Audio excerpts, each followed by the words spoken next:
Chapter 11. Alice. I never knew my mother. When I was a child, I thought it was my father that I had never known, but in truth it was my mother. She had always been a fast girl, even though her father was a preacher and her mother was head of the Ladies' Church Prayer Society. She had been beautiful when she was young, before the world had tore her down. She had a long, lean body with a little six-pack and a bubble butt. She wore her long, auburn, straight hair back in a tight ponytail. She had cute little freckles on her nose and cheeks. She had grown up and lived in the same town all her life. It was summertime, and she was walking down the street in her little shorts and shirt with her midriff showing. It was a hot day, and she was headed over to her best friend's house and then down to the river. Brady Barnes was in the driveway of his house washing the mud off his jacked-up 4x4 when he noticed Alice coming down the street. Brady was 26 and married with a 2-month-old. My mother was 14 at the time. "Where you going, Alice?" Brady called to her as he walked down his driveway. He placed a cigarette between his lips and lit it using his silver Zippo. Alice stopped as he approached. "Over to Judy's, then down to the river." "It's a nice day to be at the river. You gonna do a little skinny dipping?" Brady asked with a sly grin. Alice smiled as she cocked her head to the side. "Maybe. I'd like to see that. I bet you would. Why don't you come up to the house for a little while?" "Why should I do that? You want to show me something?" Brady smiled. "I got some new hooch. Just came out of my still. Tastes like caramel apples. The same as your lips, I bet." Alice laughed as she smiled at him. "You just want to get me drunk so you can have your way with me." Brady took a deep drag and exhaled. "What's wrong with that? You're a fine girl." "I'll come up, but you better keep your hands to yourself." "I swear," Brady said as with his hands he crossed his heart. 20 minutes later, Alice and Brady were seated on the sofa in his living room with a mason jar in hand. "This is real good," Alice said. "So sweet," she said as she licked her lips. Brady moved over close to her on the sofa and slipped a hand down on her thigh. "Your skin is so soft and tan. You get my engines revving, little lady." Alice removed his hand and plopped it down on his own leg. "You promised, Brady." "Come on, Alice. I know you ain't no virgin. If you don't want to fuck, then just suck on it a little." As fast as my mom pretended to be, she was still a virgin, and she'd only kissed one boy, and that was on a dare. She took a sip as she looked at Brady. "Why would I want to do that?" "'Cause it would feel so good," Brady said. Brady then reached up and pinched her little tit. At that moment, my mother dropped her glass and jumped up. "I gotta go." Brady jumped to his feet, blocking her exit. "You little fucking tease." "Get out of my way," my mother screamed as she tried to push past him. At that moment, Brady pushed her back and then slapped the fire out of her, sending her to the floor. Alice cried out and whimpered as she lay on the floor. Brady then reached down and took her by her hair and pulled her up to her feet. He then pushed her against the kitchen table, kicking her legs apart as he held her torso down on the table flat on her face. He held her hair wrapped in his left hand with his arm and elbow on her back. With his right hand, he ripped her shorts off in a flash. The entire time, Alice was screaming and crying, begging, "Brady, please don't hurt me. Brady, please, please no." As Brady held her down, he pulled open his jeans and let them in his underwear slide to his ankles. He then reached up and licked his fingers on his right hand. He stuck his hand between her legs. "Damn, girl, you as wet as a mud hole. You like a little pain, don't you? Get ready for me to do a little mudding, girl." With that final threat, Brady jammed his erect penis into Alice. She screamed and cried as he fucked her hard and rough. In about 3 minutes, it was all over, and Brady collapsed on top of Alice as he gasped in ecstasy. He kissed the back of her neck before he let her go and stood up and pulled up his jeans. He flopped down on the couch and lit himself another smoke. "Damn, girl, I always knew you'd be a good fuck, but damn, that pussy was tight as a drum, but it loosened up after a minute or two." By this time, Alice had slipped from the table and was sitting on the floor with her arms wrapped around herself, silently weeping. After a while, she spoke. "You ripped my shorts. I need something to wear." Brady got up and grabbed her a pair of his wife's sweatpants. Alice put them on and then headed for the door slowly. Brady took a deep drag. "Let me know when you want to get together again. I need some more of that honey pot." Alice walked in the sunlight of the day and back up the street to her house. She went into her room and laid on her bed and cried for the rest of the afternoon. That day was the beginning of her nightmare. She did her best to try and hide her pregnancy from her parents. She knew that their strict religious beliefs would never accept the fact that she had got knocked up at 14. They would never accept the fact that she had been raped. Her father had referred to her as a whore on several occasions because of the way she had been dressing. She was just a baby, and she was going to have a baby. The night the horrible truth came out, she was 6 months pregnant. Her father slapped her so hard across the face that she didn't go to school for 2 weeks because of the black eye. She soon discovered that she would never go back to school again. She was kept in the house as her strict parents figured out a way to hide or get rid of her pregnancy. Her mother made her drink all sorts of vile things in the hopes that it would cause her to have a miscarriage. "How can you shame us like this? I'll never be able to show my face down at the church again," her mother screamed at her as she hit her in the back of the head. It was finally decided that she would go and live in the backwoods hollow. Her father had a friend that owned a little shack that my grandfather could rent for $100 a month. They hid her back in the hollow as a way to conceal the embarrassment. They didn't even get her any help when the time for me to be born was near. They hoped, I guess, that I would die or she would die, and that would be the end of this entire sordid affair. Neither one of us died, and my mom gave birth to me in that little shack all alone. We were secrets, family embarrassments hidden far off in the deep woods. My mom fought hard for our survival. I didn't know it then, but I know it now. She did some pretty awful things to make sure we would both eat and not freeze to death in the winter. About 6 months after I was born, my grandfather began to make trips out to the little shack every couple of weeks. I always wondered why Grandma never came. He would come in, and then he and my mother would go back into the bedroom, and after about an hour or two he would come back out and leave. He never spoke a word to me. He barely even looked at me. This lasted till my mother was 19. My grandfather was killed in a car wreck, and that was the last time any of my mother's family came to see us. Alice was still living in the same old shack back in the hollow when the news came on that showed my interview. She watched it very intently. I can now see why she never came to visit me or supported me all the time that I was in prison. She had been raped too, and she knew the pain and horror it brought to her life. I was the bastard son of a rapist. Like father, like son, she must have thought. As she watched the entire interview, it came to the part where I spoke about the DNA testing and how there could be no more testing because of all the samples were gone. It was then that something came back to my mother as she sat in her chair. About a month after I was arrested, she got a phone call from the local sheriff department.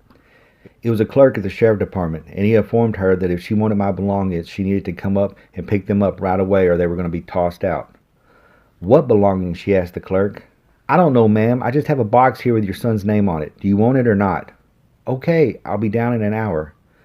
When Alice arrived at the sheriff's office, she went inside and up to the main desk. The clerk was working the front desk when she arrived.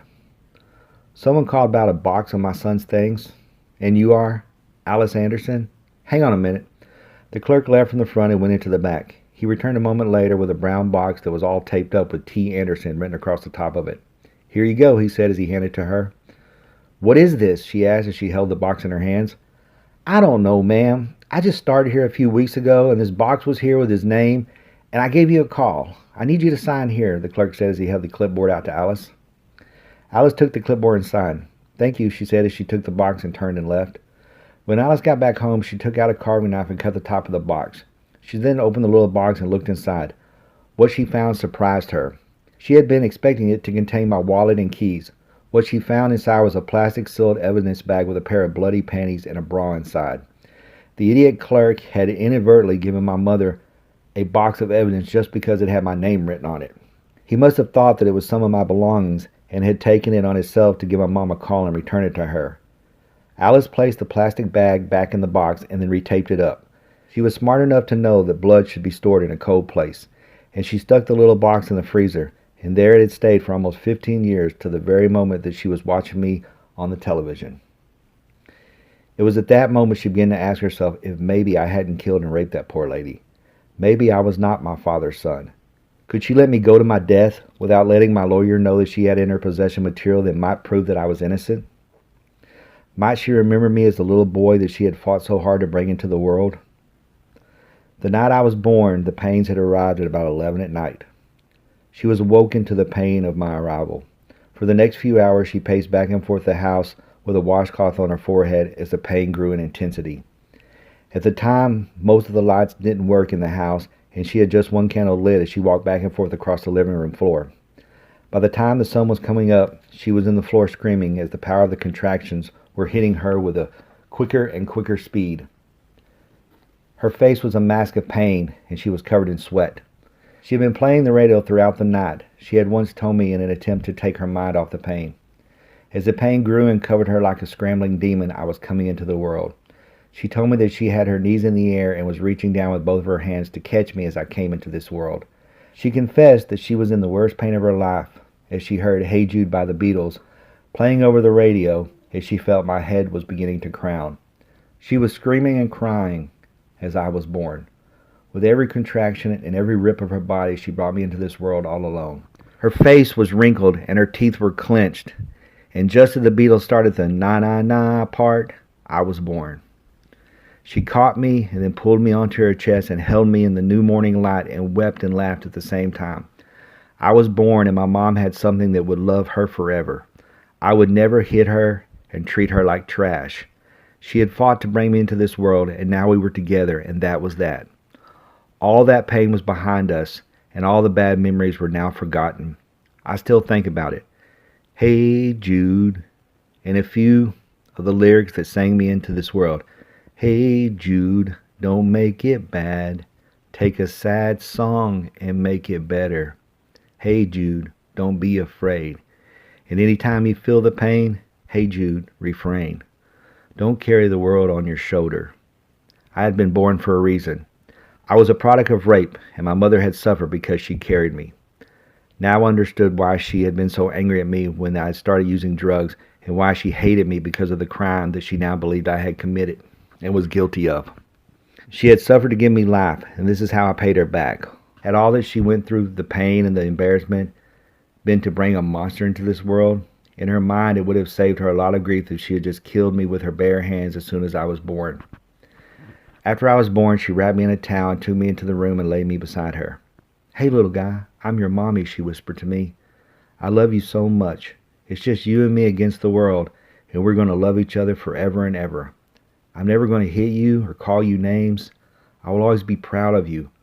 Mommy will always love her little man. I always thought that my mother should have named me Jude after the song that played me into this world, but instead she named me Thomas, after Thomas Wolfe, her favorite author. This is for my mother, Alice Anderson.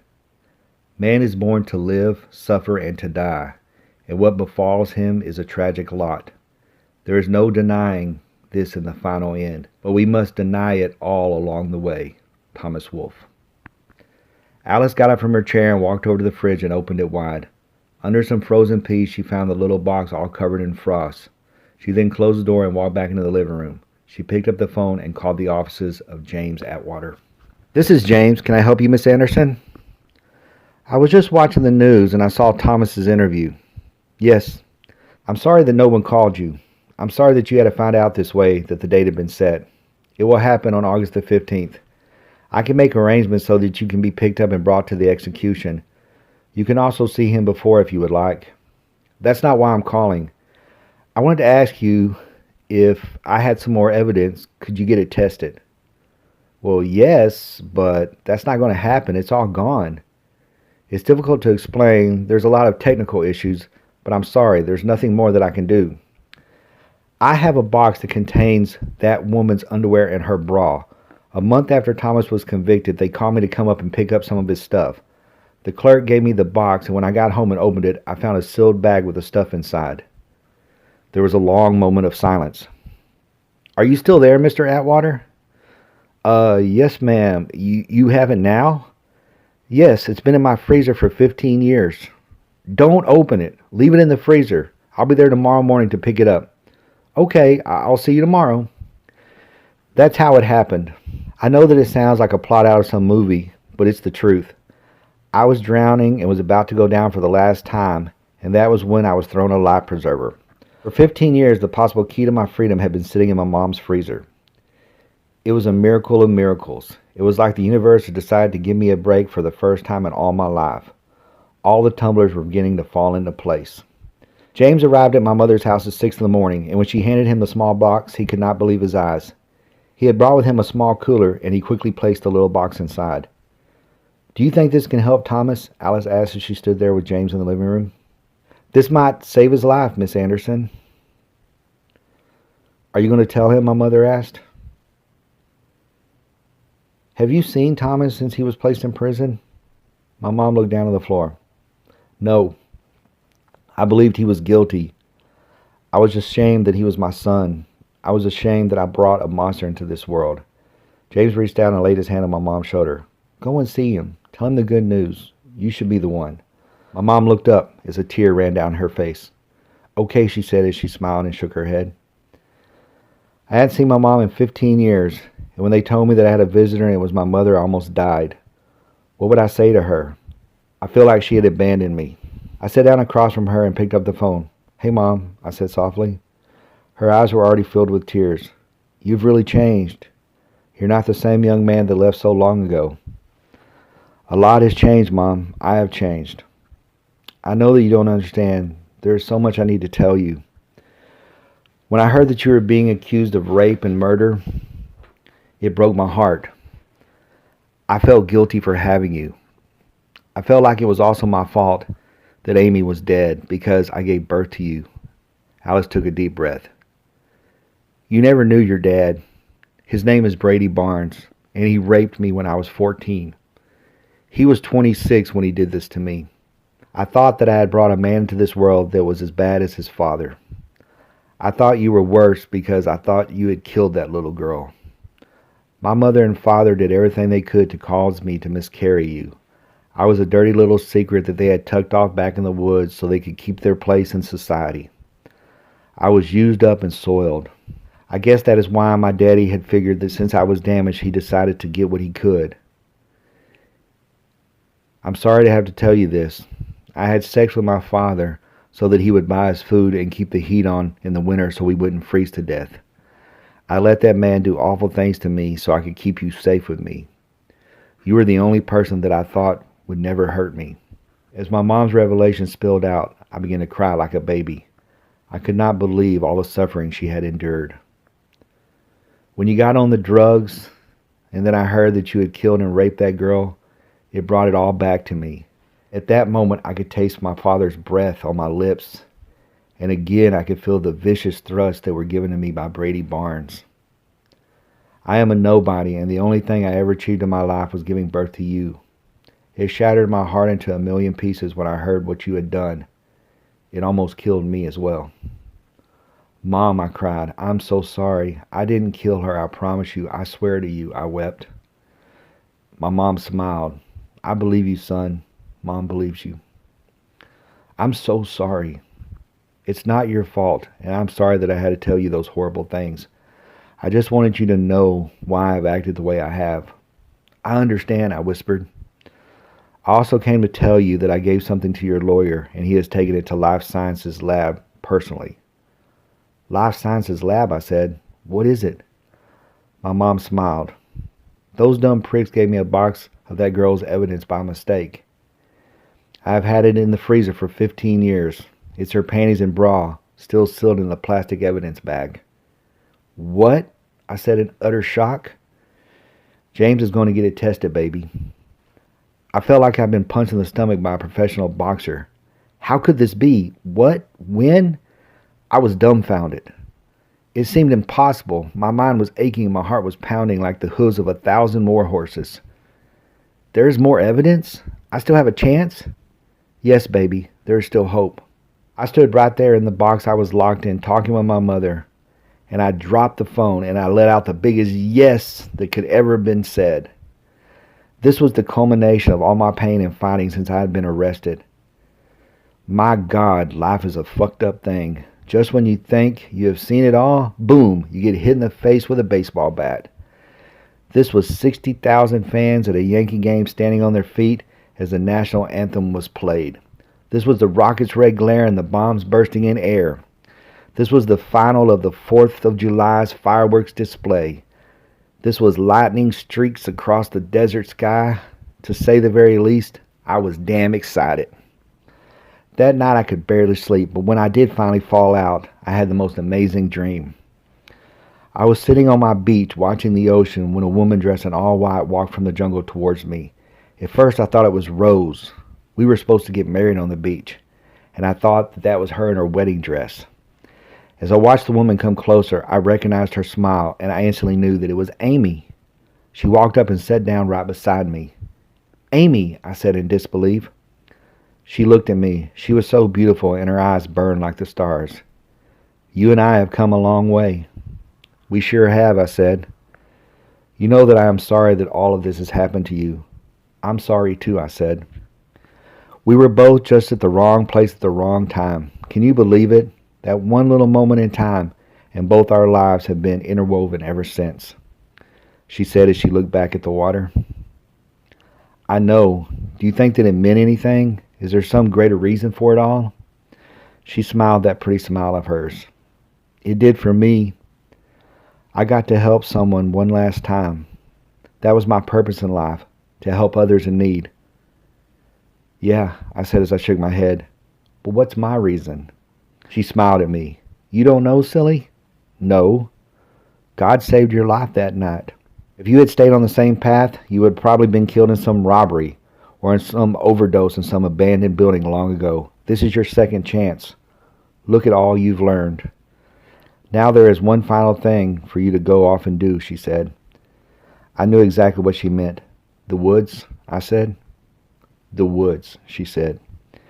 At that moment, we were no longer standing on the beach. We were now sitting on my back steps, staring up that little path that led up into the trees behind my house. "You can do this," she told me. "Okay," I said as I shook my head and stood up. "Come on, boy," I said with a whistle as Zip ran up the path and I followed after him.